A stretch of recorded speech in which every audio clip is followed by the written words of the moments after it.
Welcome to the Hero Escape Podcast, your weekly escape from Hawkeye giving the most powerful weapon in the universe to a random robot lady he met less than 24 hours ago. I am one of your three co-hosts, Scott Lang. We met a few years ago at the airport in Germany. I got really big. Ant-Man, I know you remember that. Can you buzz me in? And I am joined by... Top that. I'm Quantum Realm Nick. All these people invading my space recently, I don't appreciate it. Well, Nick, I'm sorry to hear that. I don't recall seeing you in the movie, Yes. Nick. I was the man yelling at those kids to get off of my Quantum Realm lawn. Oh. All right. They probably cut it out. Nice to meet you, Nick. I am, you can call me CH, otherwise known as the Credible Hulk. Here all week. And Week is right. It's very, very important that before we get into the most wonderful time of the year, Endgame is here, review, we need to have a very solemn and important dedication to the ginormous rat who saved the galaxy. Saved the universe. Amen. Yeah. By pushing the button that opened the quantum realm and brought back Ant-Man. Thank you for...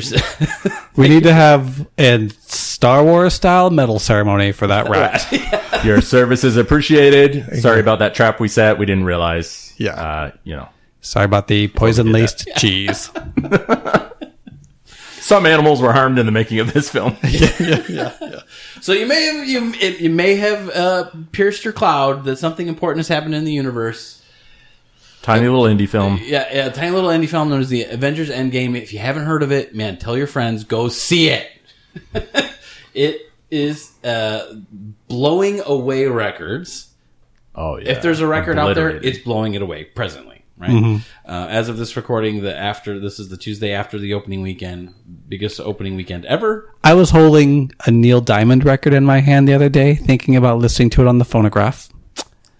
And then... advertisement for Endgame came on TV. That record shattered in my hand. It did. Yes, it's doing it all over the place. All records. I always knew the quantum realm was filled with a bunch of hipsters. They're record players. Hipsters and our Neil Diamond records. Quantum hipsters. I got my time space tied in a ponytail. Oh my gosh. We have derailed and we just started. Okay, so for all you podcasters out there, we all went to a very nice theater. The three of us and my wife, we all went and watched it together. We looked good. Let's just say we looked sharp. We looked good. Our fan gear. Dressed the part in our quantum hoodies from Amazon. Yes. Loved it.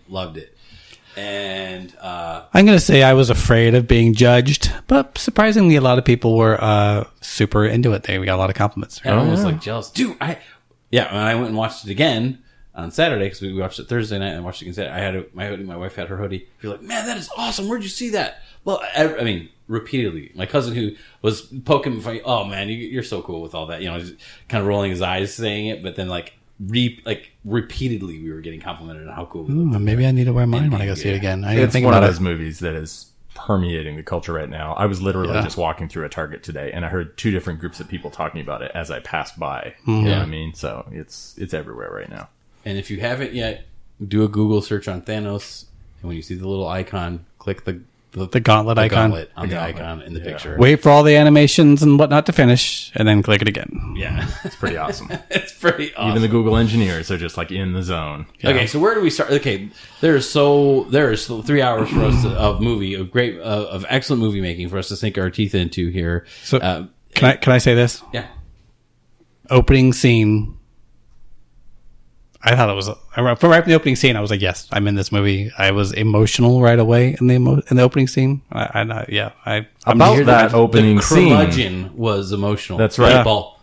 Okay. This movie starts incredibly abruptly. Like I was in the theater. Was it a trailer or not? Like, am I paying attention? Whoa, that's Jeremy Renner. The movie started.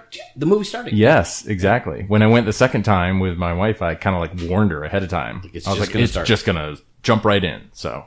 Yeah, that kind of was a little bit jarring, but it was great. It was a really good scene, right? I mean, I felt like it gets your attention right away. Yeah, and I could hear audible gasps in the second viewing that I went to. Oh yeah. The first time he like turns to see his daughter and the dust is flying away. Like just Like that first theater, I think people were afraid because it's the type of theater they'll kick you out if you're disrupting the movie. But right. And so, anyways, the second one, you could hear like a lot of moms and everybody just like it just.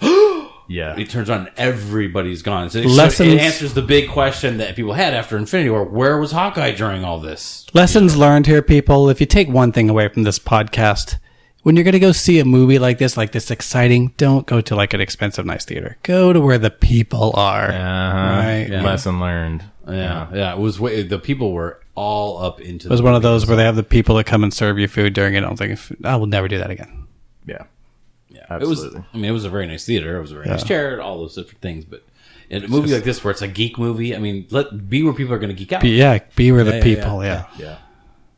I mean, maybe Pride and Prejudice movie would be okay. I don't know. Yeah, Then when it had Pinkies out when you're having your tea cup. Sure. Yeah. Go watch the Downtown Abbey movie there. The Downtown Abbey, yes, the Downtown Abbey movie marathon. Anyway, I don't want to derail us. So where are we at? Opening happens. So you kind of broke up the movie into 3 acts. I think it's a great way for us to approach it. There's the morning phase of the movie. Then there's the we're gonna do something about it, and then the wrap up, how everybody's story ties up, right? That kind of the battle, and even the morning period when they're all kind of sad is broken up into 2 phases because there's still a little bit of fight left in them at the beginning. You know, when they cut to the Avengers, they're still trying to think of what can we do and how can we, wanting to take action. It kind of reminds me of one of the reasons why I wanted to stay away from any spoilers, and the length of the movie kind of ended up being knowing the length of the movie kind of ended up being a little bit of spoiler because was it like 10 minutes in and Thor removes the head of the biggest villain in Marvel Universe and you're like, okay, so now what? Yeah. You know, you're like, all right. So even when they cut his hand off, I remember being like, oh, dang. Like, yeah. They're not messing around this time. Yeah. Was there? Did you have a second of like, if they just did this, how can the rest of the movie any good? Exactly. I had that for a second. I thought, nope, I trust these guys. They're amazing. I did have that. Yeah. But I did have like a full 1 minute of like, whoa. How could this movie still be good? Yeah.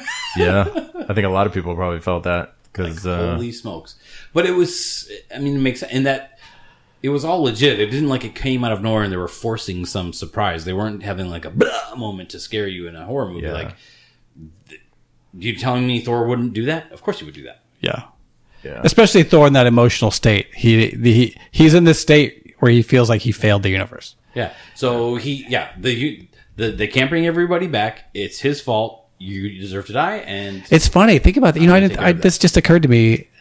That clever mind game that Thanos plays with him, right? That you should have gone for the head and then disappears, and now that's eating at him forever. Yeah, I should have for the head. Yeah. Major guilt trip. And we shouldn't gloss over the fact that, leading up to that, the acting, Robert Downey Jr. in his emaciated state, you know what I mean? And his throwdown with Cap and all the culmination of events that really, you could say, began in Civil War in a way, you know what I mean? Their relationship. And you almost, it takes you out of like, whoa, well, yeah, because they didn't get over that hump of, he started to call Cap, but couldn't. So then, Doctor Strange or Brody or Bruce Banner, calls them, as everybody else calls them, not him. So they finally meet and they kind of have to work out some garbage there. And it was character appropriate because Tony Stark is the one who's more likely to be snarky and petty and just, I'm mad at you, kind of a little bit having a fit, kind of, and Captain America is Captain America. He has perfect comebacks to some of the things, legitimate comebacks he could say to Tony Stark, but he just takes it on the chin. Well, he realizes Tony Stark has been trapped on a spaceship, nearly dead, and so he's not in his normal mental state. Right. I'm sorry, literally until just now, I thought you were a Build-A-Bear. Yeah. So freaking awesome! They did not miss the opportunities to put the jokes in. I'm sorry. That they are so skilled at. I thought you were a Build-A-Bear. Yeah. Another great moment. Yeah. That opening sequence. Can I say this? She's a fine actress, I suppose, but in this movie is the one I think I'm going to go ahead and give Scarlett Johansson, say that she's a good actress. She does a good job in her scene where she kind of gets emotional. Her morning scene, right? Mm-hmm. And I got emotional right there with her. I'm like, holy moly. Yeah. Because she's usually fairly callous and stuff, and you can tell character she is appropriate. just Black wrecked. Widow is a Yeah. cold snake kind of a Yeah, person, she's an assassin, right? She's Yeah. not an emotional person. It was awesome. Can I? Oh, I want to jump to another scene then, but I guess I won't. We'll progress there. Okay. So it was definitely dark. They spend the time to let you let the characters feel the emotional gravitas of the finger snap, right? Yeah. Which for me, it was like, okay, they have to do that. They can't pretend like it didn't happen. But I've gotten over it. I've had a year to internalize my suffering. I'm past the denial phase, and I was almost like, can we have an awesome adventure now? Well, I feel like they did a good job of not lingering, right? Because then they get right to right. Ant-Man comes along. Hey, I have an idea. I mean, I feel like they moved along. I haven't. But they kind of had like the whole movie really sort of had a more dark, like almost. It's like a much more somber. It was much more somber kind of a there's a completely different tone. Yeah. Yeah. People that right away, right? I mean, I was in the first people to see it, right? Not one of the first people, but like at work and in my family stuff. And is it good Infinity War? Like, I don't know. It's different than Infinity War. Right? It's just different. This movie experience, but it's so is a good. Unique movie experience, and it should be. And so, hat tip to them for doing something truly unique with a bunch of people we've seen for 11 years. Yeah. That's The plot is a little bit more convoluted than Infinity War, and as such, you don't get that same kind of sense that you did. And it's obviously a longer movie too. You have to take all that into account. Well, it's I think I said this, and one guy at work was like, "Yeah, you described it correctly," and I forgot what I said, but he's like, "It is a wrap up of like 11 years of movies, 2008, right? And and how do you do that in 3 hours? Say, hey, we're going to take 11 years and we're going to tie it up right here, like that's hard to do. Yeah, exactly. And so you can't just make. You can't just make a punch 'em movie, and this ties out. So it is a different journey. Right? So I really liked how even through so we kind of hit on the two of the main characters there, like their arc. My favorite parts of the movie will go on as we go into the next phase. There is the arc and how they tie off and how they do Captain America and Iron Man. I thought was just they hit the nail on the head. It was awesome. Captain America's story arc. Going into the second part. Of the phase where they're kind of making the plan of what are we going to do and starting to do the quantum traveling and all that stuff. Captain America in that part is the leader and the glue, right? Kind of keeping everybody focused and helping the strategizer. He is the field general type guy, but he also is clearly moved. Like this is another level of hard for him too. Yeah. You also can see too, they've done a really good job. You can see how he's progressed as a leader and an Avenger, right? He's a different person. And I feel like they did such a great job sort of illustrating that in their plan, right? As they're in the quantum realm, and I loved that seeing these other movies from a different perspective, right? As they it was like seeing like, oh, this is what happened after this thing in the movie. But then you also see Cap, right? And you see how he's kind of a different person in that movie than he is now. I could do this all day. Yeah, I know. Yeah. And just, but even like his just demeanor and posture is so it different. shows the cleverness of the writing and too, because you go back and you instantly know where you are because they use that classic spin around the Avengers in the middle of the street of New York, and you know exactly where they are and what time. Yeah. Right? Because that's the iconic scene that they use from the trailer and his movie and bah, bah, bah, bah, bah, the spinning around the street of New York. And so you know exactly where they are, and then they pan to the afterwards. All right, we can all stand around posing it up later. Let's go. Yeah. Another sweet line. And and then this is what happens next. So it's a wonderful way to tell the story, move it along, which as a 3-hour movie, they needed a lot of those things before it turned into a 4-hour movie.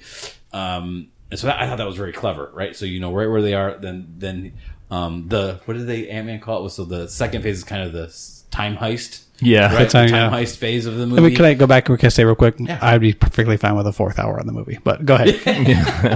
Very few objections. Yes. So the time heist part of the movie, everyone kind of gets their assignment, and I kind of wanted to let's talk about each of the groups really quick. Can we do that? And okay, so I was. I would not have thought they would have put Cap and Iron Man together.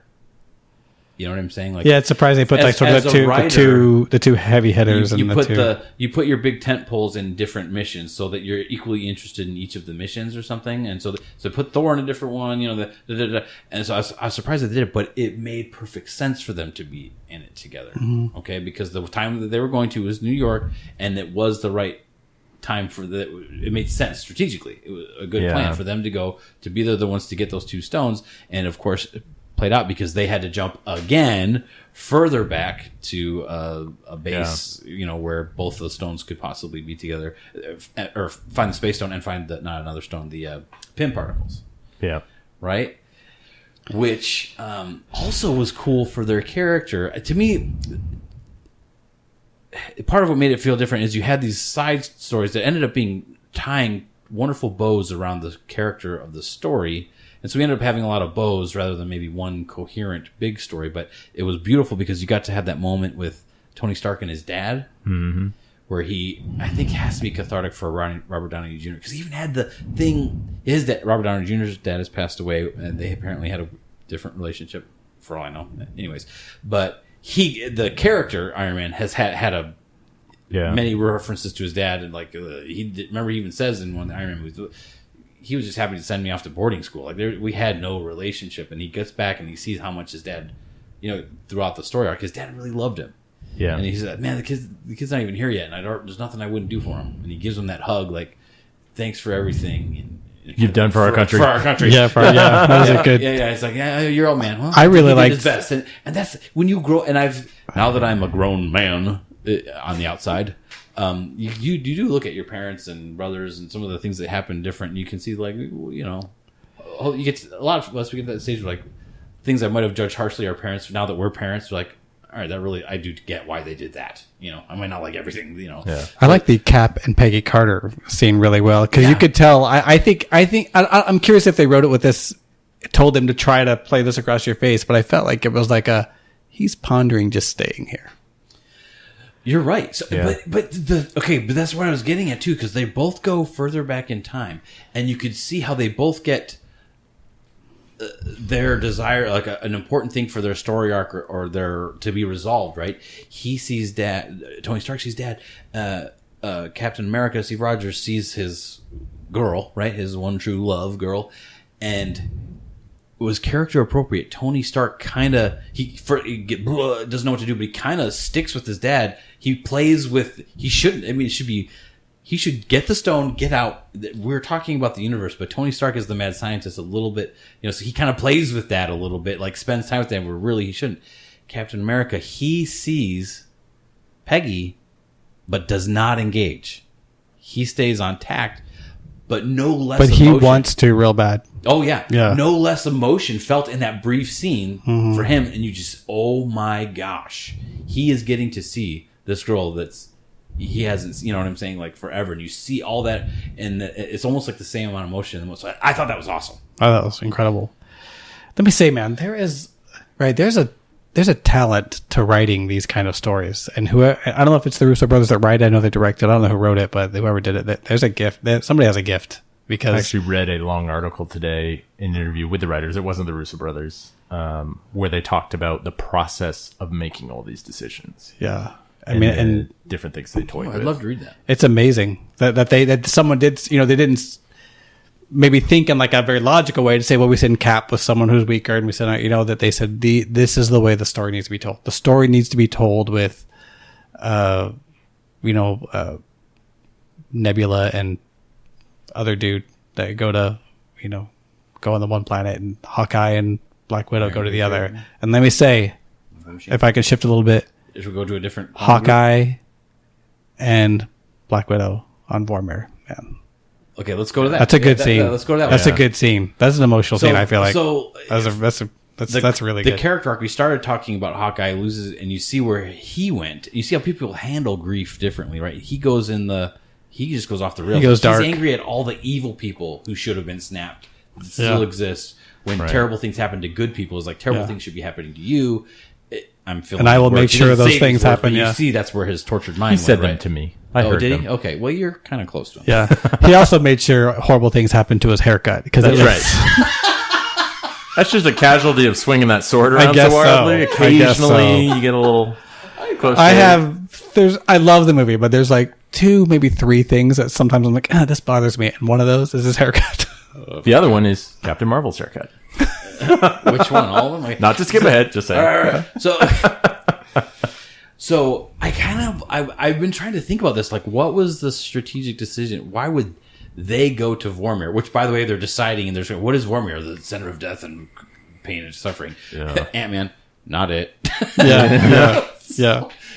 So clever. Love that one. Yeah. Okay. So Paul anyway, Rudd, the unsung hero of this movie. So they send those 2 guys to Vormir. I almost wonder, like, if they seriously just drew the short straw, because, like, nobody knows what to expect there. I don't know that I would have felt comfortable sending them. Well, I bet they thought this would be the easy one to get because there's no one there. Just like, nobody knew. Like, Thanos didn't know how to get there. You just thought, I'll go there and get it.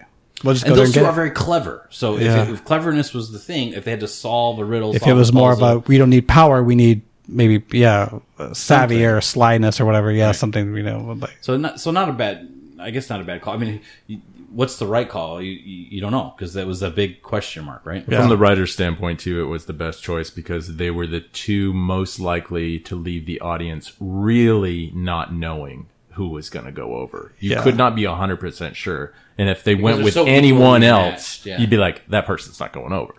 Well, think about, like, if it had been Captain America, right? Captain America would have been immediately, no one would have been able to stop him from sacrificing himself. It would not have been a fair fight, like that. Yeah.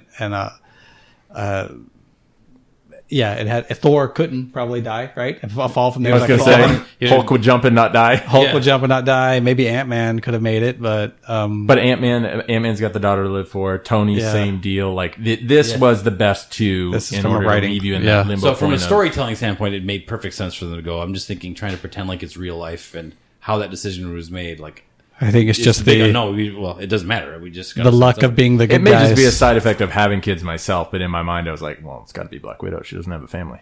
Yeah. Like, that was my, but not knowing, just that was my instinct. Was like, well, it should be. But I really thought that Hawkeye would be the bigger, be so magnetic that he would. And I really thought, like, no, he's not going to let her. And I mean, how she physically caught up to him when she was on the ground and he was at a dead sprint falling off the cliff, kind of impossible. But anyways, like, he should have made it. But it's a good thing that you appear in a pool afterwards magically, because there's no way he was climbing back up that cliff after that whole thing.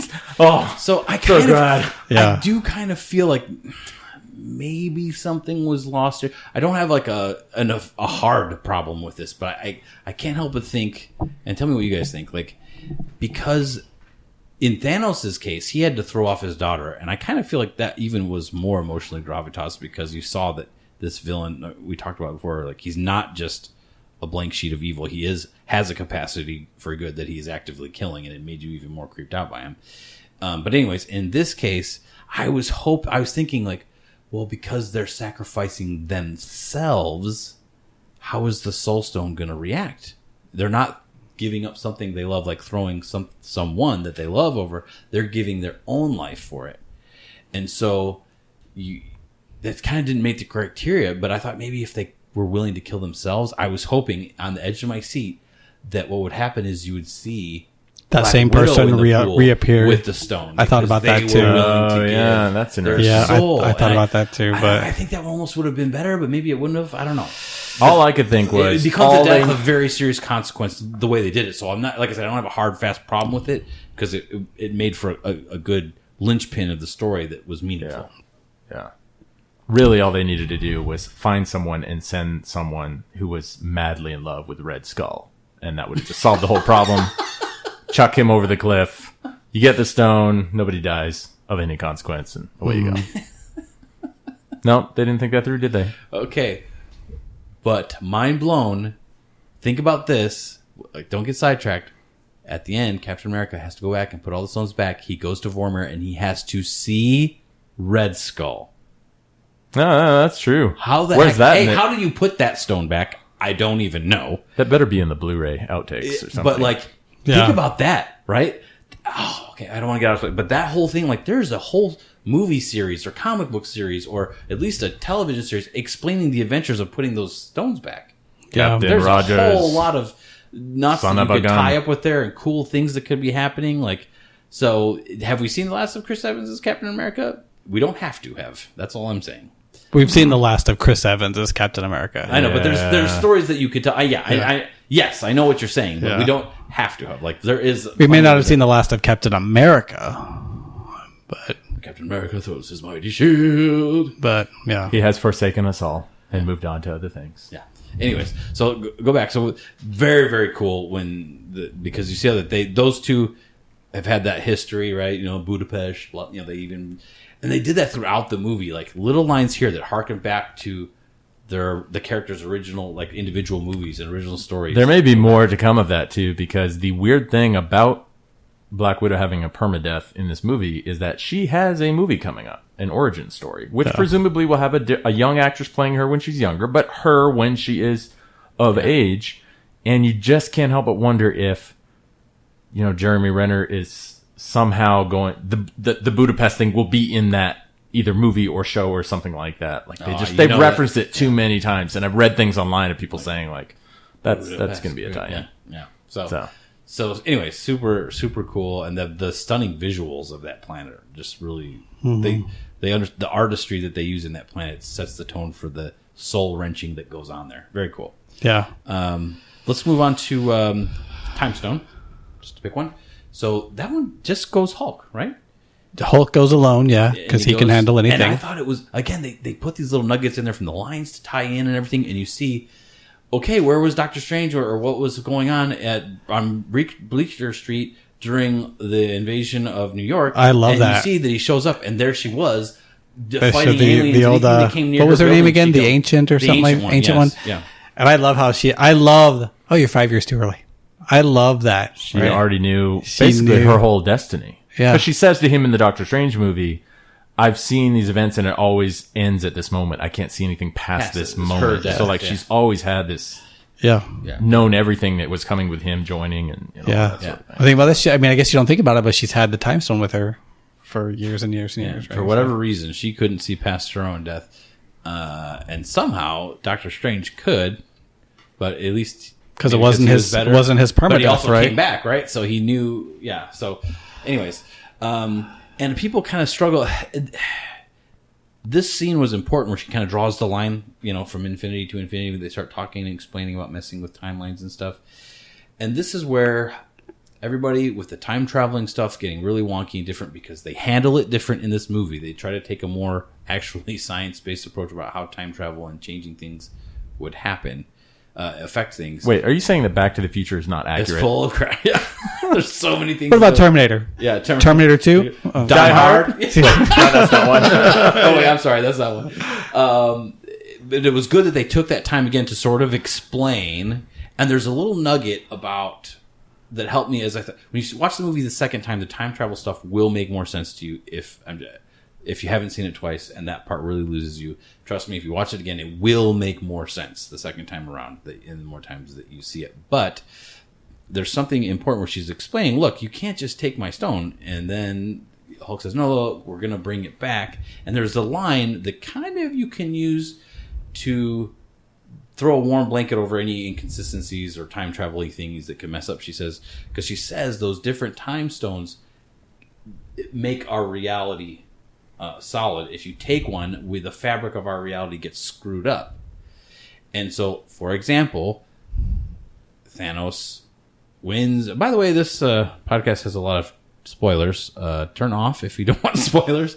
So Thanos... 30 minutes ends, maybe a little too. Yeah, sorry. Yeah. So, if you want to go ahead and use the time stone to go back to the beginning and not listen, that'd be great. Right. I would, but I can't do the fingers in my right way to open the eye of Agamotto. Yeah. They cannot help but get into muddy area with It time, gets though. wonky, right? Like, how can you say... What I'm trying to say is the stones, like anything, as long as the stones are all in continuity, any other incontinuities can be accounted for and corrected by the power of the stones. Like just keeping the reality. She thing. said it creates the reality that we call time, or the continuum that we call time. Right. And it's problematic because she's saying you can't take one stone. And literally a few minutes ago in the movie, it was revealed that Thanos destroyed all of the stones simultaneously. So it's like, no, wait a second. Wouldn't that have like warped the whole universe or done some crazy besides just an energy Thanos signature on a did it planet? very artfully, okay. But I'm just saying. So anyway, so there's an important. My point is, instead of having a one long lecture about time travel and how it affects, they kind of broke it up into little bits that are a little bit more consumable. So I like that they did that, because if you have a lecture, then A, you get bored, and B, you get lost. And although anytime you do a time travel thing, people are going to get confused and have their head lost. I thought that was smart. Pull that little line out, mess it out, our fabric gets messed up. That's why you have to bring them all back right when you stole them. Right. So, and not that we have time travel, but the writers did say in the article I read that they had physicists on there consulting trying to help them to try to lock it in a little bit more to what might actually be. Yeah, because honestly, Like the physicists in Terminator that helped them. I don't get the difference. Like the physicists in no. Yeah. So, and I love that it was a cool scene where you see that Hulk's like, well, I'm not really asking. And he's thinking, I'm the Hulk and I'm just going to do whatever I want. No one ever can stop Hulk me. smash. Just, boom. And you realize that strength is not everything. And he's completely outclassed by the Ancient One. The Sorcerer Supreme, right? And she's like, all this physical power you have is completely irrelevant because I just kicked your astral form out of yourself. Yeah, but why does only Banner come out? Does that mean Hulk doesn't exist? Or that Hulk is just a, non-entity? Ooh, or she knew who he was and what he was and just brought Banner out intentionally? That's the real him. I mean... I honestly feel like I'm playing the devil's advocate unduly because I love this movie to pieces, but at the same time, I can't help but let's just... So they have that whole discussion and they further improve the plan, and she said, and at that turning point, and this can lose, I know I've talked to some people, it kind of loses some people when he says Doctor Strange gave it away, and you see like, what? Yeah, I feel like honestly a lot of this scene is bullcrap. But until he says, well, why did Doctor Strange freely give it to me then? Did he make a mistake? And then she's, Doctor Strange is meant to be the best of us. Yeah. I made a mistake. And then she very, very quickly, no, here's the stone. She didn't say I made a mistake. She said, maybe I made a mistake. So, and we don't know what think my mistake point's she's still referring to. Is the mistake trusting in Doctor Strange or the mistake in thinking that he shouldn't have the stone? Give the stone to the Hulk. They don't really clarify that. But anyway, she says that, okay, so she puts her trust even further in Doctor Strange, which adds tension to the movie because we all know they're actually going to come back. But the tension that's built all the way back before Doctor Strange disappears, we're in the Endgame now. Right? And nobody knows what that means. The 1 in 4,603,000 whatever chances, right? So she's like, okay, we gotta put it into that then. And so anyway, I thought that was good. Hopefully it worked. It does help, maybe just because I saw it twice, but it does help it helped iron things out for me. The first time I saw it, because I'm super dumb the first time I'm watching a movie because I'm just like all in, it really bothered me that she didn't just give him the necklace. She took it out and handed it to him barehanded. But then it occurred to me on the second viewing, I was like, oh yeah, he wouldn't be able to open the necklace. You got to throw up those gang signs. Yeah. If you don't know the gang signs, West Side Wizards, y'all. Dude, you're embarrassing me in front of the Wizards. Yeah. So okay, so that's Hulk, Vormir, and then Ant-Man. We kind of skipped over the fact that Ant-Man went with Captain America. And did you ever? I watched it the second time when they're trying to steal the Space Stone for the first time. The and Tesseract. Tony Stark has to flick Ant-Man onto the other Tony Stark, and he's like, okay, flick me, and he bends over and just sticks his butt out, so he presents his butt for smacking to get flung onto Tony I want to know how Stark. the physics work. How did that not hurt him? I mean, I get that there's this whole Ant-Man thing of his molecules being compressed and everything, and blah blah blah. Yeah, that's still got to be getting none knocked of the across physics the work room with Ant-Man. They don't work with Ant-Man. Stop trying to they don't work. Yeah, but okay. yeah. They had physicists on the set there. Of course, it must have worked. It's in the bonus They features. couldn't get all of the accurate scientific information Yeah. across. Look, I'm telling you, I have 3 PhDs. He would have been overwhelmed by the Axe body spray and passed out. I'm sorry. We just got to go with the way it's written. Yes. I'm really sorry. We're breaking physics. I keep a can on in hand our just movie in case. about superheroes. That was pretty I good. couldn't help but wonder. I was like, that seems like the kind of line that maybe might have been given birth like on the actual set, behind the scenes, like all these years working with Robert Downey. Maybe that was an inside joke that they brought in the movie. I don't know. Yeah, Or maybe just have some in the office just in case or whatever. Maybe Paul Rudd, I could see him just saying that just to try to get it, like Tony's real Robert Downey Jr. kind of being like, "Do I smell Axe body spray?" Just to see what he says, like then he goes with it, right? He just goes with it. Axe body spray sales just took a jump. Yeah. Okay. Iron Man wears it. And Paul Rudd had to be pumped because the more you think back through the movie, you realize like he really did have a lot of important moments and roles and great funny lines that set up other funny lines. Be careful, you're being really hulky. I'm not. I'm being very careful. Look, we cannot mess up. We only have enough for one trial run. Yeah, just over and over again. And I just kind of realizing, this is. And I think that part of the article I read where they were talking about how they were very considerate about the fact that, okay, in Infinity War, these characters are not present, so they got no screen time, so we're going to give them plenty in this one.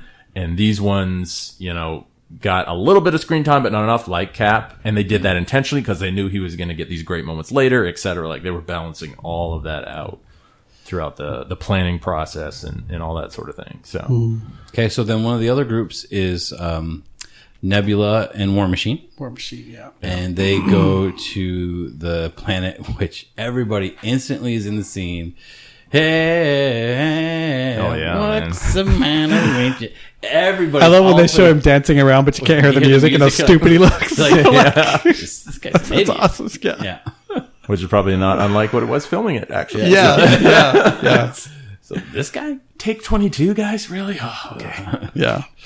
But everybody loves that scene. Everybody loves Chris Pratt being Chris Pratt, right? So it was a great way to get you there. That's what I feel That's like what this movie was about, as far as like tying all these things up and wrapping up. They had all these like take you down memory lane moments, right? Yeah. Oh yeah, I loved that. But I feel like that's when this movie sort of got interesting, right? Because now all of a sudden there's a second Nebula.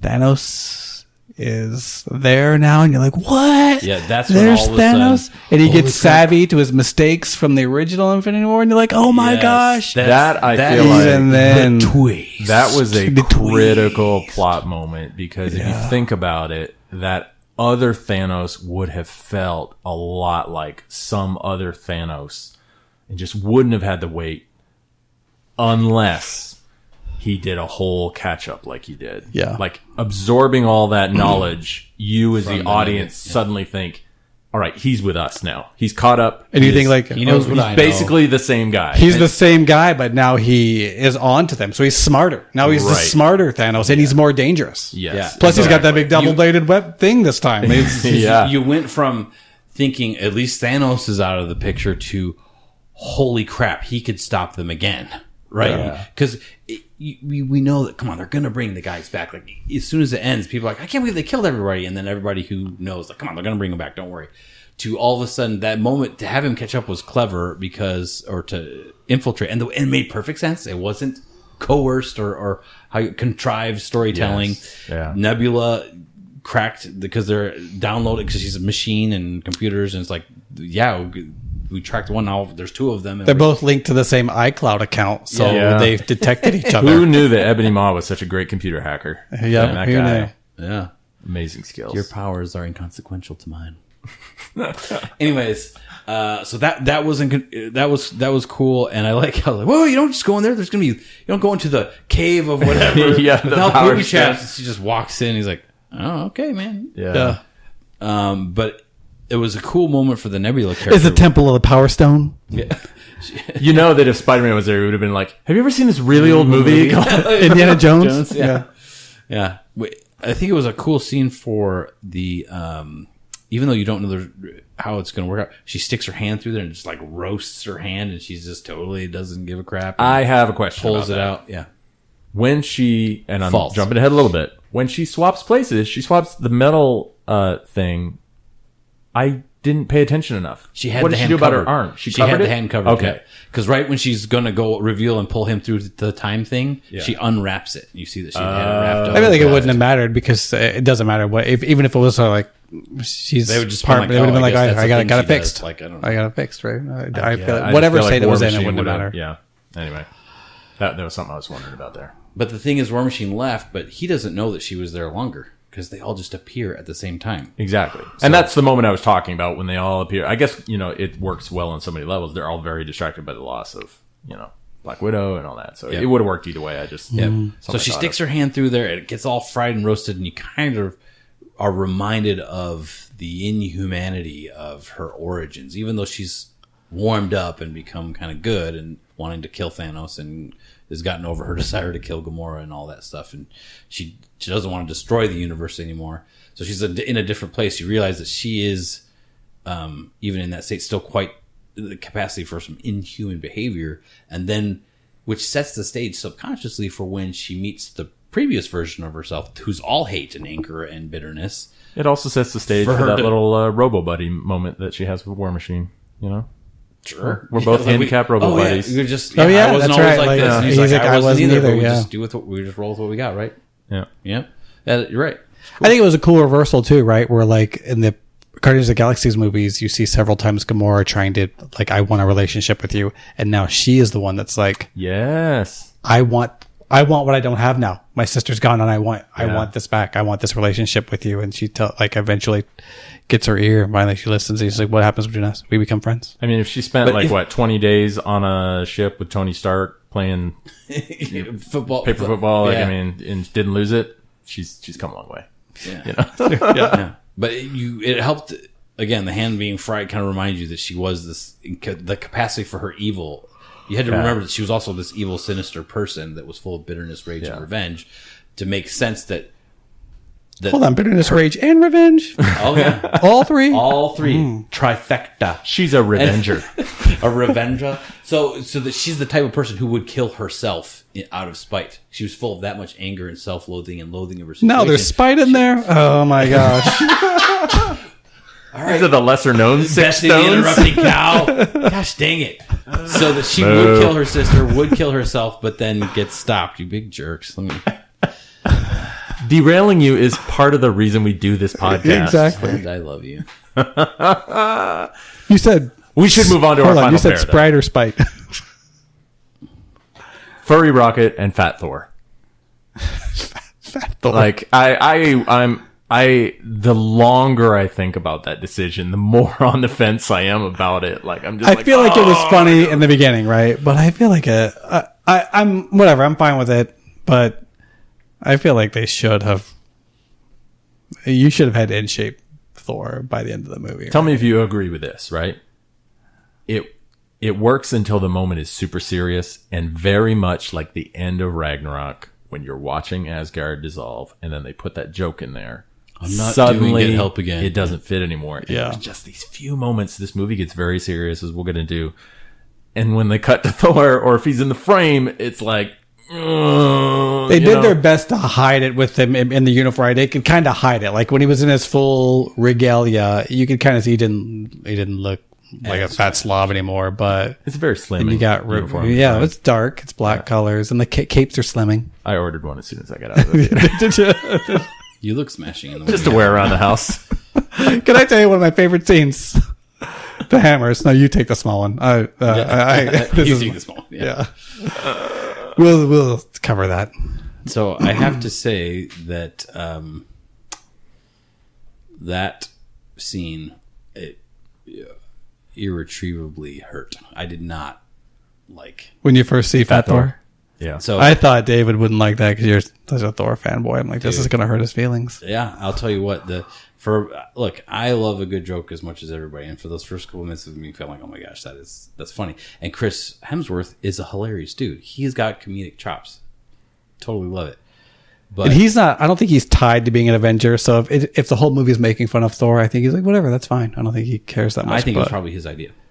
Yes. I wouldn't be surprised. I did see a little tidbit that he was all for campaigned for that. Yeah, he wanted it to be the same kind of Thor that we saw in Ragnarok. He wanted to carry that through. So the problem is we had the serious Thor movies, which were great. They do the Ragnarok, which he was silly and funny, and that got way more money than the other two. So they're completely justified in going silly with him. But it was too much. And it was funny for laughs in the theater. He did get Endgame, he did laughs, get the laughs in those. But I thought it was funny for like a minute. I mean, the Ant-Man lines were way funnier. the pissant line from I mean, he Robert did Downey get Jr. he I did thought get it laughs, was but I thought I it was like sad. the intense angry Thor from the beginning better. So And I would rather have seen that one. Oh, yeah. the absolutely. him being fat, him staying fat was a gut punch that honestly I did not recover from the rest of that movie. And even I intentionally hid how disgusted I was while watching that movie with you guys because I knew I did not want to ruin it for anybody else.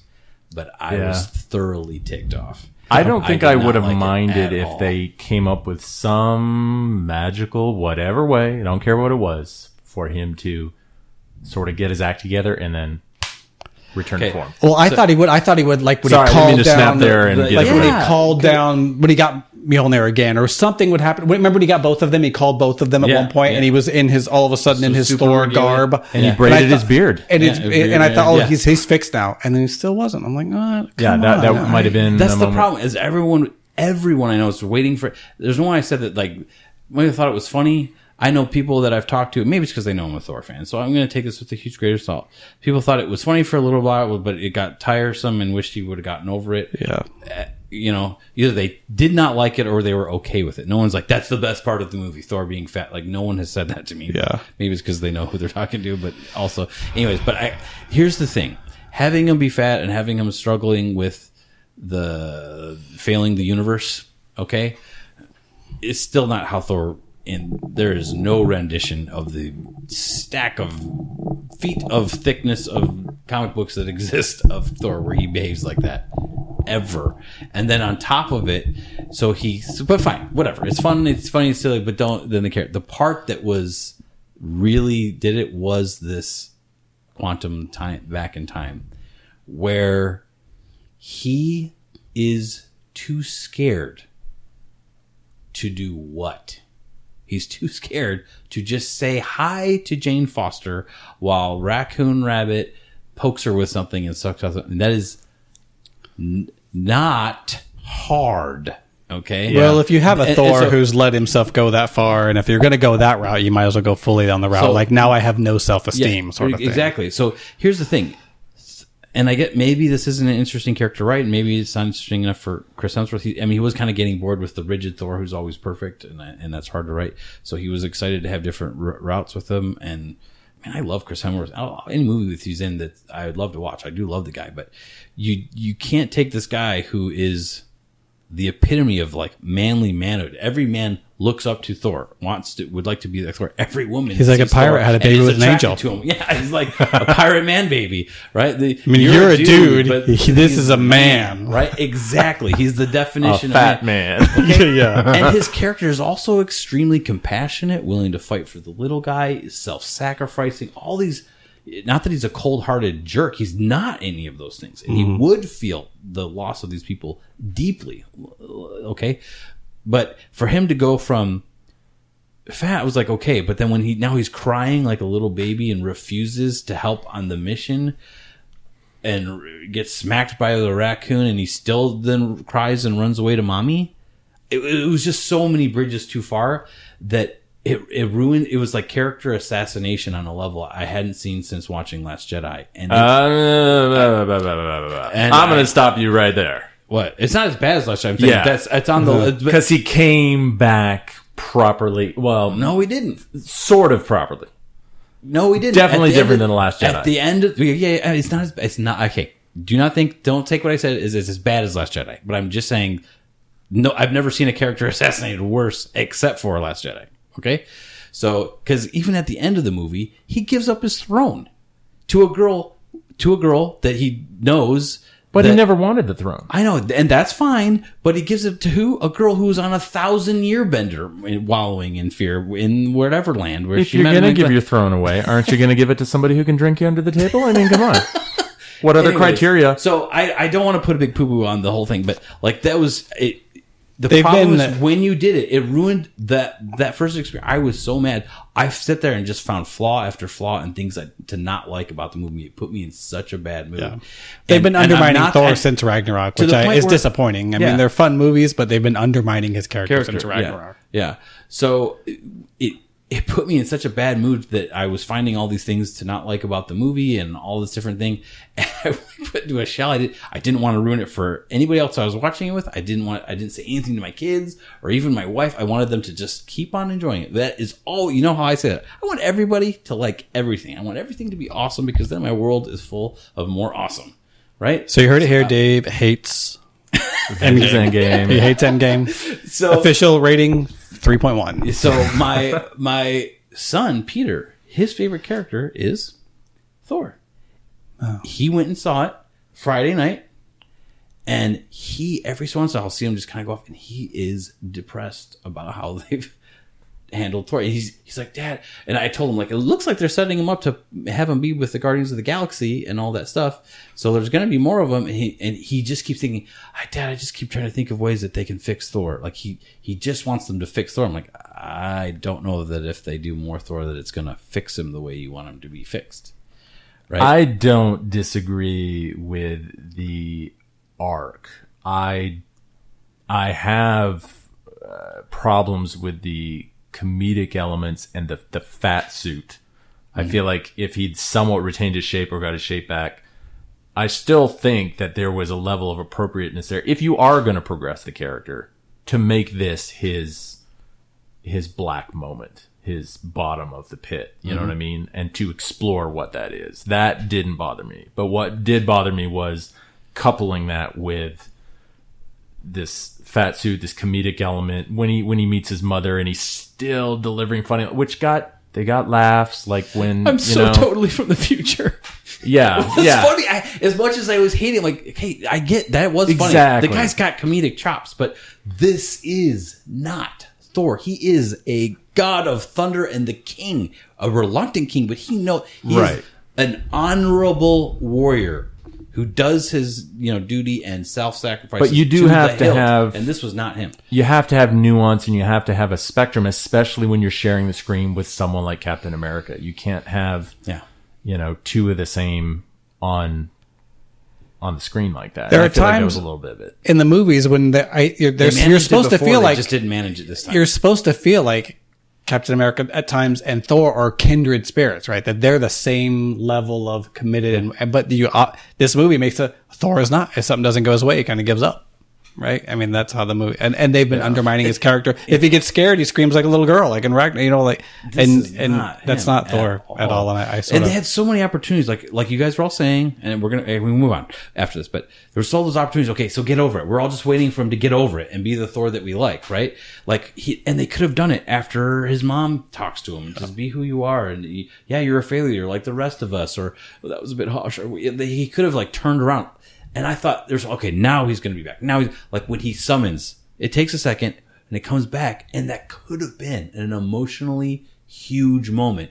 I'm still worthy because he would have felt and in that moment, they could have told you how deep his sense of failure was, where he could have thought that made him unworthy to be a leader, to be a good person. And they could have explained and made all of that misery worth it. In that moment, I'm still worthy. And they could have done it right there. That's why I agree with you that the arc would have been awesome if it had paid off. But it didn't. In the scene of to say this is why he's in this pit you're talking about. Maybe they didn't. It doesn't get conveyed to he felt unworthy. He didn't do the things he's supposed to do. They could have done so much. He's been in this funk and this depression, and now that Mjolnir came back, he's lost Mjolnir years ago at this point, and. Maybe has felt semi-unworthy since then. Anyway, they could have brought it full circle and fixed it, and it would have been very powerful. And they missed it. Yeah. So, anyways, there's that one. So then we come to the third phase of the movie, right? So they all come back at work. They're mourning Natasha, and you're thinking, "Wow, let's see if everyone's back." And all of a sudden, in the background is evil Nebula bringing in Thanos. Boom, boom, boom, boom, boom, boom. And you never cried so much in your life watching a cell phone ring.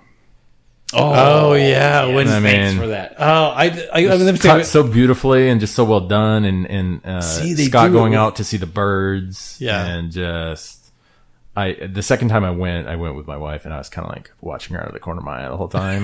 I'm going to be doing the same thing. These are all the moments where I could hear her suppressing like sobs and stuff. And I could feel tears in my own eye the second time around. I was like, oh my goodness.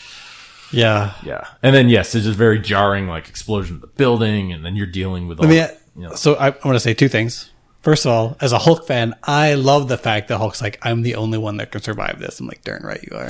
Yeah. No one else is strong enough. Strongest Avenger. And if Thor was, he certainly was not in the emotional state to be handling that kind of power. Like don't give that guy a loaded gun right now. Did any of you guys did any of you guys think that Thanos is gonna come back from I guess for some reason, maybe I was too into the movie, but I didn't see that coming at all. The Thanos' ship coming back from the that's exactly I knew what she was all about. That's as soon as he sent her, I knew she was going to subvert the plans, but as soon as she docked into that thing, I was like, yeah, she is summoning him. Because the whole time I thought maybe she was going to take something back to him or do something and she'll just go back or something. I didn't expect his ship to come flying. I was like, holy crap, look at that. Like this is why you should avoid spoilers, because I think I was the only one of the three that could not totally avoid spoilers. And there was a very brief teaser that had like nothing in it that you guys saw. And then they released this slightly longer one right before. And I told you guys after I saw it, do not watch it. And there's at the end of that, they show a bunch of things like flesh it more out. But one of the things in that trailer is you hear Thanos saying, you couldn't handle your failure. Where did that bring you back to me? And that just sort of like, I knew when she did, I was like, this is, I know this is where it's going. Yeah. And I kind of wish I didn't. I'm glad I didn't watch it then because I had no idea that Thanos would be the continued bad guy through the movie, and I was so glad to be surprised. By that. Yeah. So when he pops in, the bombardment happens, and I watched extra close the second time, and they're getting blown up, and like Ant-Man's staring at the window as an incoming is killing him. And when I watched very close the next time, like, how is he not dead? He got shot in the face. He shrinks down real fast, right? Yeah, I watched it very close. As it's coming in, you see he like shrinks down, right? So it like quasi misses him. And we know he's like relatively indestructible when in that compact form. But I was like, how did he survive that? Oh, because he shrunk. So I was watching really, really close. And I love the scene, and it got me giddy from the comic book part that I've read where Hulk is holding up like the whole base, the rubble, so that Rocket and War Machine don't get crushed and die, and who knows who else he's helping save do that. There's in the Secret Wars storyline, there's a arc where Hulk does that. Bad guys, Magneto or somebody blows up a mountain over them, and he is holding up the mountain on his shoulders to keep everybody from being... Thor is off in some other place, and... he's there. Everybody else is beat up, and he's literally holding up the mountain. He's wondering if he has enough strength. So they actually, like, in the comic book, Mr. Fantastic realizes they have to keep making him mad so that he'll be stronger. Buying them time to hold them up. The cover of that one's cool. It's not exactly that dramatic in the comic, but the cover shows him, like, you see the speck of him underneath the mountain holding it, and then all the Avengers passed out underneath it. He's just, like, holding the mountain. Now, the actual story is not quite that dramatic, but the cover is awesome. Yeah. So I love that little scene where he's doing, because I'm like, source material, awesome. Yeah. Right, just like the Scarecrow Thanos was so cool. And anyways, kudos to anybody out there that related this. I think you had told me that this was a throwback. I was just so caught in the mood, I didn't pick it up. But when maybe I'm jumping ahead. On your left, when all the Avengers come back. Yeah. On your left. Yeah. On your left. See, that's what I'm saying. Those little lines that they tie you back. So good. Memory lane. It's Falcon very clever. Very clever. I feel like I jumped past, we jumped past one of the most cheer-inducing that so makes me so mad that people were cheering in the theater when they're fighting Thanos. Yeah. And he's got it's Hulk not going down. well. Or not Hulk, Thor. He's got Thor down. Thor pretty and bad beating. What happens to Captain America? He gets a new weapon.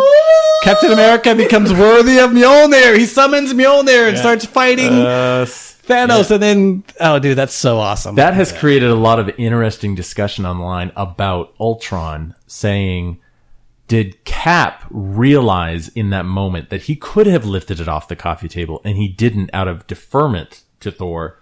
Or was it that he wasn't quite worthy yet, but he was nearing it? You know, that moment where he nudges it, nobody else does, and you see Thor's face change, like, because, and then Thor's like, I knew it in Endgame, when he does it. And it's just like, what was the tipping point that either suddenly made him worthy, or was he always, and he was just kind of like, I'm just going to... I think the need for it made him pushed him over the top. Like I need it now. Yeah. You know, so Yeah, that's anyways. But that was a huge. Even me in the theater where we watched it, where I felt like we all had to be quiet. Like I couldn't help it, like fist pumping.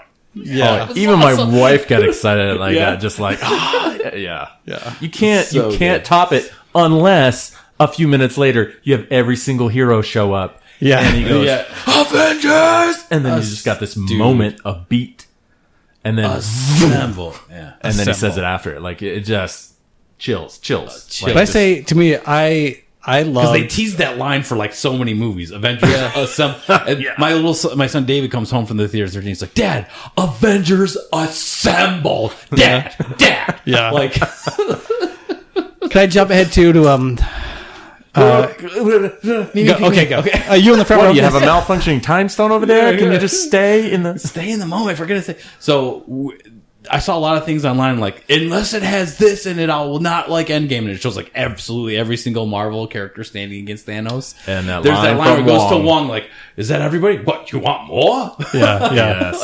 Like, everybody's freaking here, man, and it's awesome. Well, Technically, not everybody. Hank Pym and Janet Van Dyne weren't there. Janet Van Dyne was Janet there. Van Dyne was there. She was? Yeah. Yeah. How did I miss that? Which You was missed another her? one. The Wasp was there. The Wasp was there. The girlfriend Wasp, not old Wasp. That's what I meant. Oh, no. Yeah, Oh, those were yeah. right. Well, they're, Yeah, that was they're, Hope. They're retired. Oh, that's right. Hope. Yeah. Yeah. Well, They they were were I'm retired. just saying, if you're doing Maybe- everyone. Yeah, but they Well, technically had Vision a wasn't there. But Well, he's dead. that was so that for- was not. Thanks for bringing that up. I'm just saying. Vision and Black Widow Vision are is the there. only ones, and those two are the only ones there. I'm pouring some out for one of those other things that goes back Some to microchips. a quick little line that brought you back to the story arc was the Ant-Man line where he's there with the Wasp and they're like, okay, and it's so funny because you realize that Ant-Man cannot find a comfortable way to talk to Captain America. He gets nerded out every time. Mr. America, like, Yeah. you know, Rogers, Captain Steve, Steve, and he can't do it. And then there's a line in Ant-Man and Wasp was like, well, what do you think how would you call him if you were on a finance team? And then she's like, well, you didn't call me, so I wouldn't know, blah, blah, right? That's where it ends. But then on the battlefield, she's like, come on, we got to go help Cap. And he looks at her and he's like, I didn't even pick up on that. Yeah, that is that great. was awesome. So many little nuggets like that. I love the coming back of all of these characters, right? And especially like I really like the scene with Scarlet Witch, right? When she goes at Thanos, and she really gives it to him. It's like she can take him, right? And he gets nervous. I mean, I think that's the only time when he's like, I don't even know. And that's like bombard. he's like, the bombardment, right? I might not win. And you know what? I'll say, I think we just talked about this. I would be fully fine with a movie where Scarlet Witch Killed him. did it because she's earned it, right? Yeah. Yeah, there's a few moments in there where different characters go at him, and there are a few moments where I'm like, no, it better not be you. No, it's not yours either. You know what I mean? And she was not one of those. She was one of those where I was like, Oh man, this she's could gonna be it. open a can of whoopee. Yeah. This could be it. Yeah. Because if we talk about other characters, I'm going to go ahead and breach the Captain Marvel subject. I was really curious about what they would do with her character. She's in there early in the movie, and then she's gone pretty quick, which I was fine with. Right? She's like, I got to go help everybody. Let me know if you need help. And then she doesn't come back to that final fight scene. And then I think she's in kind of the girl fight for a minute. And then gosh, that scene pulls you out of the movie. You're and like, then really? Did someone send and out then at one point did someone send out a Facebook message for all the girls to meet at this part of the battlefield? Yeah. We're gonna post it up for just a second. Sorry, go ahead. She did have a good moment when she destroyed his ship. That was that was a good moment. well shot and well. And I didn't even hate, she goes down and she basically takes the Infinity War Captain America pose where she's on her knee holding up the gauntlet, right, for a minute. And then he headbutts her and she takes the headbutt. And I remember thinking That's ridiculous. I don't, not strong enough for that. I don't, I think like, where is this going to go? What's going to happen here? And then That was mixed, but he pops the Power Stone out, knocks her out with it. And I'm like, okay, I'm fine with that. That was mixed emotions because she was one of those where I thought, you haven't earned this. You better not be the one. But at the same time, it was really cool to see him in that same situation. And you do briefly see his face change when he's like, oh crap. Like this isn't as easy as it was last time. You know what I mean? Yeah. So I did But find I didn't out want- online that she said that she filmed her scenes for Endgame before she made any of the scenes for Captain Marvel. So I didn't know that. Makes sense. But anyways, after watching Captain Marvel, like I had kind of a neutral feeling about the character. That didn't, we did a review. It was sort of, I wanted to like the movie, and all the political baloney sauce, I threw it out the window. I'm like, just go watch it. It's an enjoyable movie. So I was hoping that in Endgame, and I think I said it in one of our other podcasts, like I'm hoping that she integrates with the team. They all love her, and it makes me want to like her more. Like they develop her character, and I liked her more. That just didn't happen in this movie. I found myself really not liking her in any of the scenes. Instead of me liking her more, I was like, you are unduly arrogant and all of this stuff. Someone just told you you're awesome, so now you think you're awesome or whatever. Really, she's not even an Avenger, right? Yeah. She just came and helped him out for a second. So like when she comes in and like starts blowing everything up, I'm like, well, Thor could have and should have been doing that. He did do that in. Well, he was going, in Infinity War. He did that already. So again, I was like, Thor should have been doing that. Like could have done that. And Thor with Stormbreaker and Mjolnir, I thought that's a pretty good straight up fight. Him versus Thanos. Mm-hmm. I mean, I'm sorry. Like, I thought, doesn't that double power him? So like the heaven, I'm like, what is she doing? She's got some magic. What is she fighting with? And if you look really closely and watch it again, you'll realize she's fighting with 2 X chromosomes. Instead of 1. Did you just deliver a one-liner? That's well done, sir. I mean, honestly, because the only reason they're making her that powerful, and you all know this instinctively, and we all instinctively resent it, it's because of the politics of our time. And people don't like it. People don't like to be patronized to. I was talking to a good friend of mine, a gal, described herself as a feminist. She didn't like all of that stuff too. Like the girl scene line up. She's like, I don't need this. This is not what we need or want. If we're, it didn't bother me that like much. Been there before. It just took you out of the moment. It's not a big deal, but it just kind of takes you out of the moment. Like, I don't need that. Right. So the headbutt thing, I was like, come on, she's not. I liked my limited exposure to Captain Marvel before the movie, like in games and other things. I liked the character going in, but this all kind of made it worse. And then in the comics, she's a very likable character, portrayed by Brie Larson. She's not that. More recently, not so much. But anyways, yeah. So Brie Larson. Can I say something that's kind of that took me out of in the second time when I watched it in a theater where people were all into it? Lots of cheer lines, lots of gasping, cry lines. It wasn't the biggest cheer line, but a definitive cheer throughout the theater. Thanos pulls the Power Stone out and decks her off screen. A huge cheer line in the theater. We all love Thanos. I mean, who doesn't? Come on. The true hero of this saga. Let me tell you how many figures I have in my office. I have several Avenger figures, but I have 3 Thanoses. Yeah. I have basically a shrine. Yeah, there's a shrine right here right to now. Thanos. So, like, everybody, look, that was a visceral, natural response. Like, people don't like certain things, right? Well, that also, and I'm not trying to take the wind out of your sails. I semi agree with a lot of what you're saying, but I think that was also just a recognition of that's a great tactic. I mean, he's in a little bit of a desperate moment there for that to occur to him. Yeah. Like, he's been so dependent on this gauntlet. I got to get all 6 stones in this. Once that's done, I have the answer. And now he's in this moment where that's not enough for it to occur to him. Like, no, just pop one of these out. It gives chops back to Thanos. So that he's an experienced fighter. He's an intelligent fighter, and it takes more than brawn to beat him, right? Yeah. And any great villain, you don't want to see him go down easy. Yeah. And I want to go back to this now, talking about brawn. I, along with a lot of other people, and this is probably one of my disappointments from the movie, I read a lot of forums where people were really hoping to see like a rematch between Hulk and Thanos. Yeah. And I would be fine with him even losing the fight again, but I think people would wanted to see like powered up World Breaker Hulk to fight him.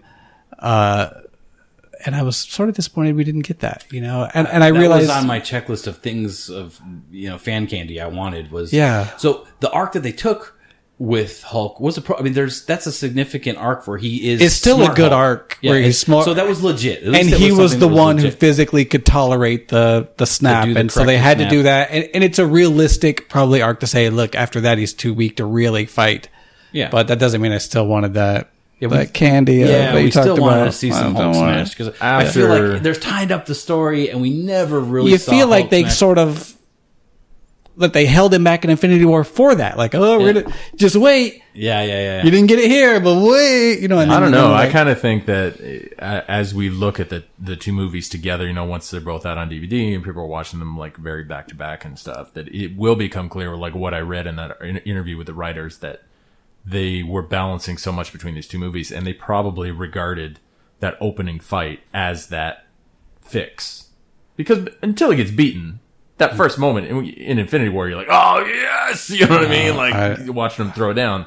And I wonder if in their mind they thought, okay, that was that, so we don't need to do that. We're talking about Thor not really having a great moment. Like, he kind of got beat down at this one. But his great moment is at the end of Infinity War when he lands in. It's like, oh, you guys are so screwed now. Well, that's a calculation error on their part. A lot of balancing between the two movies, as all things should be. That's a miscalculation on their part. Yeah. You're so awesome. You're so awesome. Like I hope you were planning to say that the whole time. Yeah. Since we did the Infinity War Mr. Quantum Realm Nick and Quantum Realm Nick, that is me. Hulk. We both could not get enough of. I love seeing Hulk max out, and I know you're all. We don't admit it to each other, but I'm secretly a Hulk fan, and he is secretly a Thor fan. Although we pretend like we hate each other. Yeah. I'm not secretly a Thor fan. But we'd love to like they're in both characters. Their power set. I don't expect them to go to their full extent, but we'd love to have seen them both rage out, get to a higher level. And in Thor's case, he's supposed to become like all father. They make up the two strongest Avengers. You want to see them max out, right? Yeah.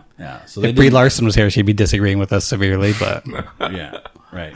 Go ahead. Sorry. So again, in the interview. Anyways, this is going to become our new Last Jedi for the listeners. I apologize in advance for the future episodes where we keep bringing up Captain Marvel. So, which I was fine with the movie, but just go watch it's not going to be part of our podcast today, but type in your YouTube Brie Larson and any of the other characters in interviews, and you will realize we are not coming from nowhere on this. A lot of people are not happy with her. Yeah. But anyways, so do things for character reasons, not because you have political reasons. People don't like it, and people resource. Anyways, so how cool was it? And I don't know about you, but I was so on the edge of my seat when this is all happening. He's got the glove. Iron Man turns and he looks at Doctor Strange, and Doctor Strange is in the middle of like holding back a ginormous flood that would kill everybody, right? And that's like what he's focused on. And he looks and he kind of just extends the one finger. This is the one. Well, earlier he'd made the reference like, "Is this the one where we win?" And he said, "If I tell you, you won't do what you're supposed to do," or something. I feel exactly. It was an important scene to inform the audience. Like, why didn't he explain what was going on? Because he probably did look. So at what point do I tell people what the plan is? If I tell them that how it works out, it would not work. But at some point, the fight 4 million times, people. You know what I'm saying? It's a good fight scene, but it's starting to kind of go in Thanos' favor. Yeah, and you can see there's some sweat on Tony. Like, oh my gosh, we're going to lose again. Yep. And he looks at Doctor Strange with that. It's like, you got to do please give me something like that. And so I thought it was cool because the gauntlet, you didn't see it coming because the gauntlet was made out of the same tech as Iron Man. All he had to do was touch it, and the little nano-iness would give him the stones, right? And so all he needed was a couple of seconds to tell his nano-iness to remake a glove on his hand and finger snap away the bad guys. I remember seeing the technical papers when he first developed that suit, and it did say nano-iness, right? Yeah. That's what it was called. Pepper Potts might have actually been the one to phrase it, but yeah. So how cool is he gets it and again, a nugget that ties you back to the origin stories of everybody's continued arc. The best one of the movie is I am Iron Man. Yeah. Finger snap. Mm-hmm. You're like, heck yes, you are. Yeah. And then who was the first person that ran up to him after he was kind of sitting there? Was it Ant-Man? Spider-Man. Was it Spider-Man? Mm-hmm. No, it was Rhodey. Yeah, Rhodey. Because I really liked when Gwyneth Paltrow Pepper Potts got to step in there, but I sort of feel like this should be something real emotional right now between Pepper Potts and him. They brought it. I feel like they cut it short almost. I was like, oh, we'll give her like a second when she was able to. Watching it the second time. It's fantastic. I've never seen Gwyneth Paltrow act better than in that moment. It's fantastic, but I wish it was almost a little more just to really get me crying. But because she's like, the only thing she really says is, we're safe. You can let go now. Yeah, because it's powerful. She says you can rest now, which in the second viewing was a throwback to their conversation on the couch where he said, I could just forget about this. I don't have to do this. But I could just go upstairs and go to bed. And she said, but would you be able to rest? Yeah, and that's then right. Again, she says you can rest now. Which was a beautiful moment between a couple that know each other and love each other, because she's lived with this guy who's tormented with the responsibility, the safety of the world, right? He wants to put a shield around the world, right? We're tormented. And she's like, look, you can rest now. You did it. You saved the world. You did it, you know? And when you really love someone in the moment, you're sad because they're dying, but you want to give that person peace. It's a selfless thing to do in that moment for her, which speaks volumes to their relationship and love for each other. She says, look, you can rest now, right? She's doing that thing for him so that he can pass on well. And without thinking about it, you've been informed all along that this finger snap is a very dangerous thing to do. When Thanos did it to destroy the stones, almost killed him. When Hulk did it, the Hulk, the Mr. Invincible Hulk, it roasts off an arm. You know that this is not a safe thing for Tony Stark to do with his nanotech, which is impressive, but clearly not as safe to use 6 stones as Itri's gauntlet with magic in it too, you know, and so it kills him. So you're not like, what, that kills him? You know, like Force Skyping can kill. but so it's particular. I feel like right, and then there's that moment with each of the 3 people, Brody, Spider-Man, and Pepper Potts that you need to see. It's very powerful too, because throughout the movie, for like more than half the movie, I think he's continually saying, "I don't want anything to change. I don't want to lose my family. I'm happy the way things are now." Almost yeah, it was so he's cool. like, "I don't want this thing to his change." Happy ending first. It Yeah. was a clever way to. He had his happy ending, and now he's just trying to give everyone else one, and he's got to give up his for everybody else. It's like doubly heroic. Yeah, very cool. Yeah, it was very well done. Another moment where I looked over and everybody was bawling. You know what I mean? Like, how can you not? Yeah. I was almost annoyed with Spider-Man there being the first one. Like, get out of the way, kid. Yeah, come on, Pepper kid. Potts is trying to get in there. Yeah. Yeah. So That's how I felt. I was annoyed, and I would have liked maybe just another 20 seconds of her and him, and I would have, yeah. You know what you need is a whole other 3 hours with the movie, buddy. Yeah, that's what I need, a whole nother 3 hours with the movie. yeah. And that brings us to the last semi-controversial thing, or maybe it's not controversial at all to you guys, but Captain America's send-off. So loved it. He goes back in time to return the stones, but he takes a little detour. I didn't pick up on it the first time I was watching the movie. I was saying this to you today. The second time I watched it, I noticed everybody says, "Hey, good luck, Cap. You know, you sure you got this?" Blah blah blah. When he talks to Bucky, Bucky says, "I'm gonna miss you, buddy." He knows that Bucky knows what Bucky he's gonna do. coming back. Yeah, and then he decides to stay. I thought that was fantastic. I know people argue about like, is- well, that would have messed up the timeline. I don't care. That's exactly what Captain America would do. I am not a warrior anymore. I want to have a happy life with the woman I love. Well, and here's the thing. That's a huge deviation of source material. Like he died. He does not go down that way in the comic book. I don't want to spoil comic books for everybody, but for them to give him that ending was beautiful, heartwarming, and awesome, because in the other stuff he doesn't have that happy ending, you know. And so, because otherwise his life is a permanent tragedy, because he will have ever, and they remind you of it twice when he's taken over as Mr. Therapy for Falcon, right? Doing the therapy things that Falcon used to be doing for people who can't adjust back from military life to regular life. He's doing that for people adjusting to post-snap life, which subtly sets you up for what happens as old man Captain America turns back. And I've been doing your job. I want you to do mine. Although I gotta say, I'm not thrilled with the candidate. I'm sorry. You don't have the super soldier serum. How can you wield the shield? Here's the thing. So both of them at one time do wield the shield and wear the mantle in the source material of Captain America. Bucky does it vastly more than Falcon. And I kind of would have liked that. Okay, so here's what I'm thinking. This is why I was totally good in the moment. I put myself in Captain America's shoes. He loves Bucky. Bucky has had his life stolen in several ways on several levels already.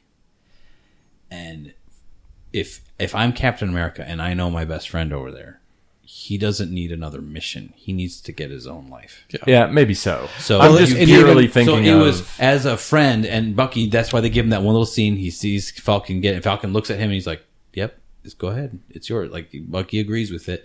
Because to give the shield, for Captain America, to give the shield to Bucky as his best friend and all those different things, he could not refuse that. But it would be putting a burden on Bucky. Yeah. And Captain America, as a good friend, understands it, does not want to put a burden on Bucky. And plus, giving the shield to Falcon and him saying, it doesn't feel like it belongs to me. Well, it does. You know, I'm going to try and do right by this. I'm very grateful for the opportunity. If Falcon and Winter Soldier, Bucky are going to become a team. Falcon needs a little bit of upgrade anyway, so give him the shield. I know, but like part of the effectiveness of the shield is the throw, and the throw is effective because of the super soldier serum. And I mean, all I can see is the shield going womp bump, falling short over and over. Right now, Bucky Barnes, Winter Soldier, is the tactical better soldier. He is. If you just want a good captain, a fighter, then you give the shield to Bucky Barnes and you let him go nuts because he will win. But some of the source material for Bucky being Captain America, though, is that he was an assassin for like 50 years, and that comes up. And so people are like, very quickly in the comics, when he's Captain America, it becomes a public outcry like, oh, we don't want this guy as Captain America because he was an assassin for a long time, and he killed Americans, and he killed a lot of people, and he can't represent this. America.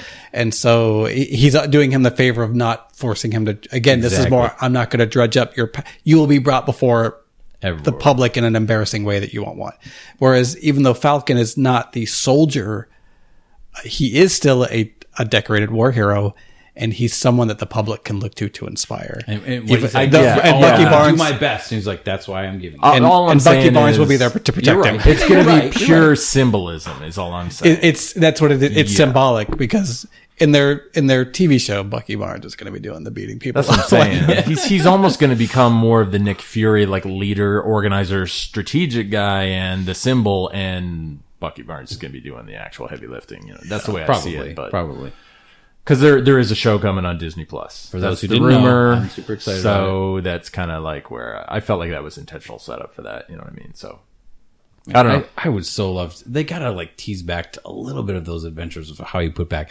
Someone told me like, man, Jane Foster had one heck of a 2 minutes. She gets scared by a raccoon and poked. Then all of a sudden, Captain America pokes back. Why did you put that back in me? Yeah. I thought you were a good guy. This gotta be some weird. Yeah. And also, am I thinking this wrong? The shield had to come from the past. The shield in the present was broken. Did you look? The shield was different.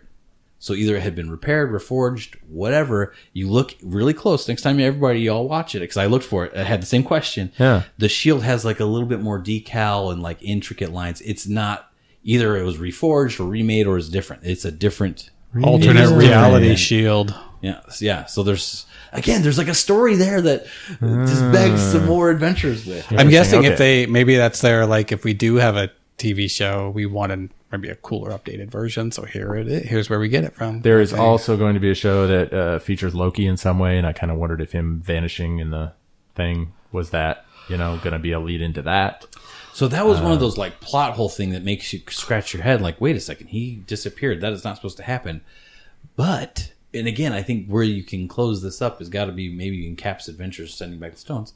When Thor goes back, he sneaks by Loki's in jail, tossing the cup. Loki isn't in jail tossing the cup until he's brought there by Thor after Avengers 1. Right. So something happened between Loki disappearing with the Space Stone and he still ended up in jail, is my point. Like, he ended up in jail. Well, if you go back to that, we just don't know how. Now we're stuck in the time mud. Because if you go back to that, exactly why that explanation, right? When he puts the stone back, that erases that reality of him escaping, right? So but when they stole the stone was back in the 60s, and that's when he would have put it back, not after Loki. So there's like a hole there somehow that doesn't have to be fixed. We don't know how it gets fixed, but Captain America had to have fixed it when he went back and did something, or somebody had to have fixed it somehow, or nature took over it and it was inevitable. He ended up getting caught later by Odin or by Thor, by Heimdall. Somebody caught him, and it's comic physics, right? It's comic reality. It's all works out. It works out because they wrote it that way. Exactly. So because I said so. Well, and that was it. That was the movie. That was so beautiful. That was 22 movies and 11 years, all tied up neatly with a bow. If you haven't Googled it and you're watching the final funeral scene with Tony Stark and you're crying and they're panning through all the actors, you're going to see a kid standing there and you're going to say, who's that kid? I don't know, but I feel Why like is we're he standing? Connected. Yeah, it's the kid from Iron Man 3. Is it 3? Yep. Yes. And the second viewing, knowing that, looking at his face, I was like, okay, I can see it now. I can tell that it's him. So, yeah. Good storytelling is good storytelling, my friends. Yes. What we learned from this is people's attitude going, don't tick off people either, because it really ruined it for me that first time. Second time I enjoyed it much, much more. Yeah. Because I was ready for the gut punch that I really didn't want. So I just... Big fat gut punch. Yeah. Oh, man. So, okay. Are they really, really done? Here's the thing. I know that the original Brain Trust is kind of washing their hands of it. But you can even see comments online.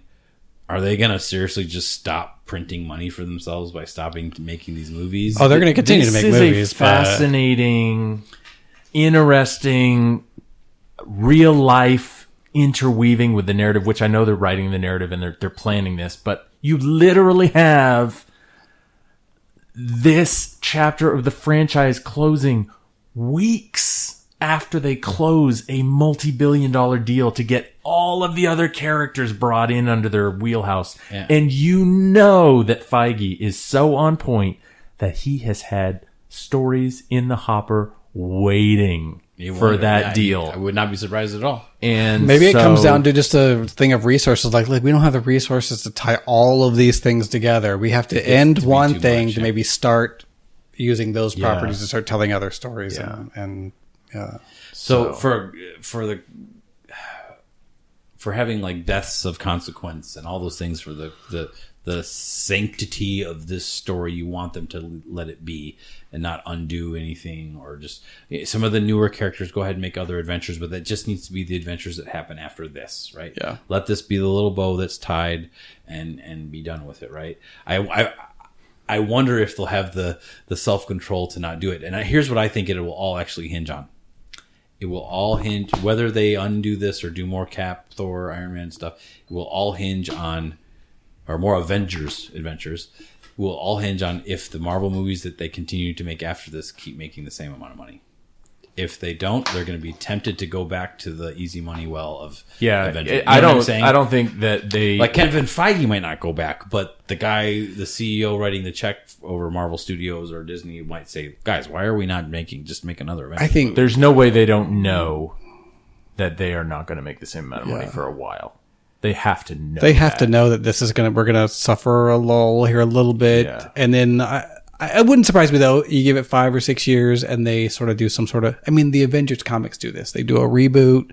Here's Captain America again. Here's Iron Man again. They're not going to be 5 or 6 years before they make a movie. They're going to make a sequel to something. They're going to make another Captain Marvel. No, I didn't say before they make a movie, but I mean, yeah, I mean, next year. Avengers. I'm talking about before they start. Before they start doing, they'll reboot and it'll be a new actor that plays Captain America and a new guy that these people that are trying to stand in the shoes of Chris Evans and Robert Downey Jr. and will fail. But I mean, the there's irony only is one Robert Downey Jr. He made this after franchise everything that they've achieved, they're still essentially going to have to prove themselves to the fans all over again. Oh, yeah. in whatever this new phase is. Yeah. And so if we they know do they're it, making a Spider-Man. We know they're making a Guardian of the Galaxy. Has anything else been quadruple confirmed? Captain Widow. Marvel. Yeah, Black Widow. Is it Is Captain there- Marvel? I thought they said that that's definitely a second movie. Really? Maybe I'm making an assumption, but I thought I remember hearing. But I could be I wrong. don't know. Anyway, so the universe is not gone, but Avengers seems to have had a very tightly knotted bow tied on top of it. Maybe Guardians of the Galaxy, as it produces, will have a Thor sucking down a Slim Fast. We don't know, but Do you think we're all old? I'm old. Do you think we'll ever see anything like this again from Hollywood? Like 10, 11 years of movies that do Not you think, this specific. I was thinking about this the other day, and when Lord of the Rings happened, it was an event that spanned years. And when you watched the behind the scenes, you watched that and you thought, what a special thing for them to be. But even that was only 3 been a year. years. 3 years. Now Harry Paused Potter, there. Yeah. Harry Potter. I think you brought this up. Harry Potter was like 7 years or something like that. That's close, but even it then, didn't I don't feel think like it, this. I don't think it felt like this. No. I mean, There was yeah, something There's about Harry Potter that 22 felt movies in this one. I mean, Yeah. so many adventures to get lost in. Yeah, I don't think we're getting. What's so rare about Lord of the Rings, and even not to a lesser extent, I guess, but Harry Potter, is for someone to have the foresight to do something this grand of a scale, for it to actually work and be good, and to have the funding to do it. You know, that's just such a rare combination. Yeah. And each time it would Avengers Infinity War, Avengers Endgame would not have happened had Iron Man with Robert Downey Jr. not been a huge success. Yeah. And if Avengers 1 hadn't been a huge success, so then Marvel Studios could then say, for us to really blow this up, we need even more resources than we have, considerable resources than we have. Let's team up with Disney and really blow the roof off this thing, which is what they did. Yeah. And so that, I don't think we're going to see something like this, because that kind of self-control and you know, good storytelling and commitment to storytelling is hard to do, which they, like all of the criticisms which we just shared, sort of like cracks started showing a little bit, where we're making decisions for other reasons besides a good adventure. The potential's been there in other things, right? I mean, Star Wars had the potential and they blew it. So it's like, it sort of takes this sort of perfect storm of like, are there good the stories material, that it could happen with? Yes. Someone who respects the material, people that care about the fans. I mean, you had with Star Wars, you had the material, you had the resources, but then you came along with a director that did not care about the fans and cared about his own stupid story. Yeah. So that's really hard. So before we tie a bow on our podcast for today, we do have to give it our official ratings. No, I feel like I can't score this movie. Let's start with you, Nathaniel. It's such a mixed bag. Like, it's so good, and yet there are flaws, and yet it's the last one, and yet, you know, unlike what I mean? anything like, yeah. I have to say, it doesn't feel right to say it, but I don't think I can even give it a 10. I don't think I can give it a 10. But it's mid 9s, probably, maybe high 9s. In terms of just the experience, sitting there watching it, and all of these things taken into account, I felt like Infinity War eked it out a little bit. There was just something about the pacing and the tightness and all that of Infinity War. So I don't even remember what I scored in Infinity War, probably a 9.9 or something like that. So I'm going to say 10, but 9.6 plus Matt Damon for a 9.7. I mean, minus Matt Damon. Oh, snap. Am I next? I'll go next. Yes. I think I agree very much with what you said. Infinity War is the more fun movie to watch in a way, right? And because of the minor grievances I have, because I feel like, again, I talk about this, it goes back to like, you should give fans what they want to some degree, and they kind of, it's a fantastic movie, and I don't think anybody could do a better job with it except for me. But that goes without saying. Thanks for joining the podcast, Brie Larson. I think I'm also the strongest person here, and I'm also the handsomest and tallest person here.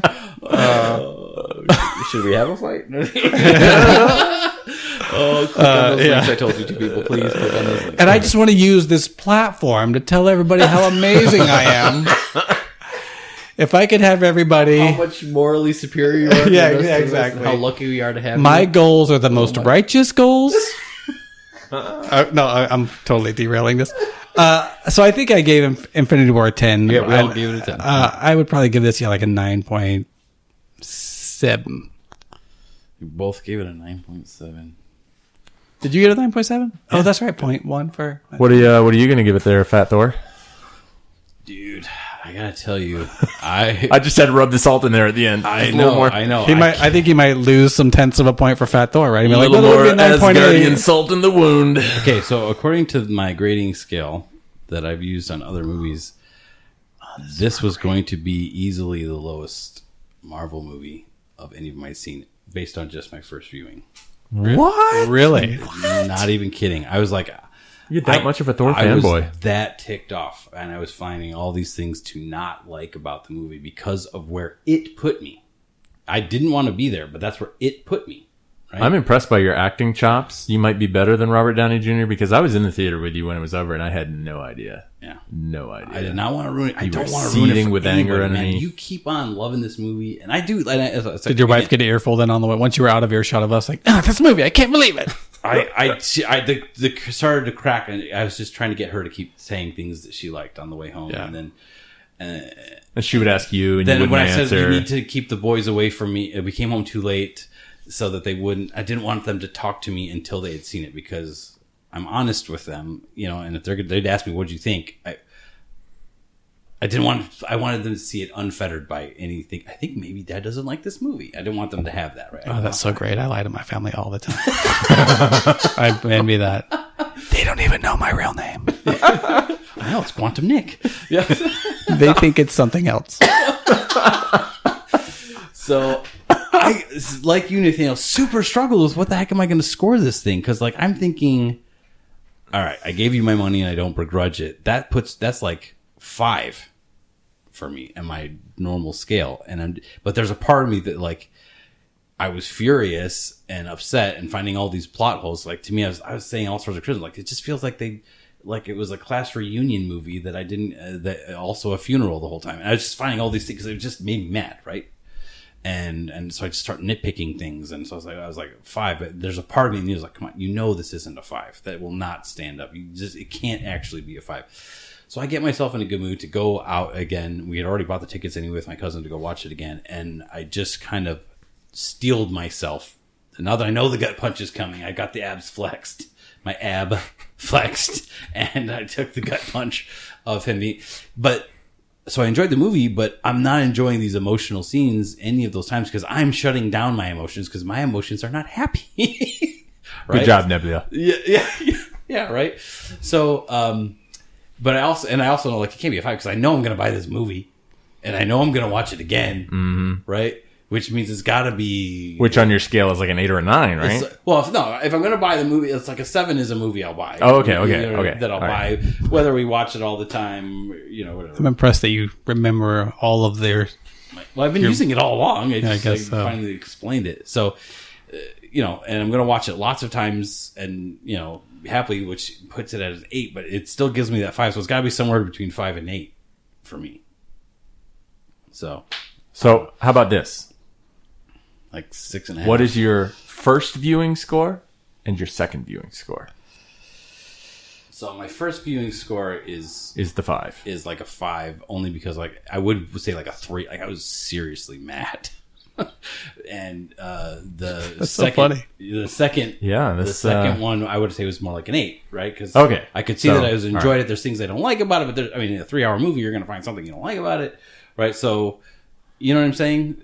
So we call it a 9. So clearly you do the math, round up, average. Carry the 2. Yeah. So like 6, I feel like I can't judge. I feel like I don't know how I give it something less than a 7 just seems wrong. But if I'm in my own scale, I don't know. So I'm going to can we say 7 for now? And I reserve the right to amend it later. I'm going to keep watching it. I'll give you some time to amend it. If it doesn't hit a 9, then we're not friends. Yeah, sounds good. I asked Rotten Tomatoes what it would be based on what you just said, and they said 9.5. So. Okay. Based on their algorithm, the tomato meter.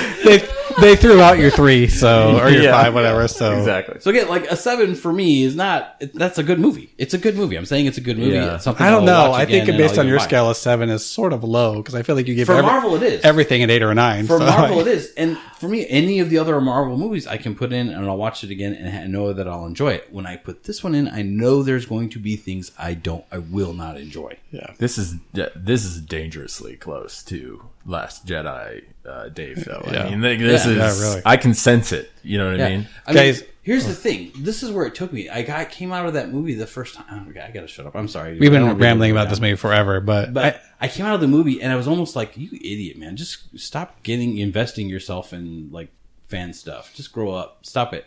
I was willing to just give up being a fan of fun, nerdy stuff. Serves you right kind of a thing. I was so mad. That's so mad. And it's just grow up and get over it. So I was like, chillax, go watch the movie again and enjoy it. And I did.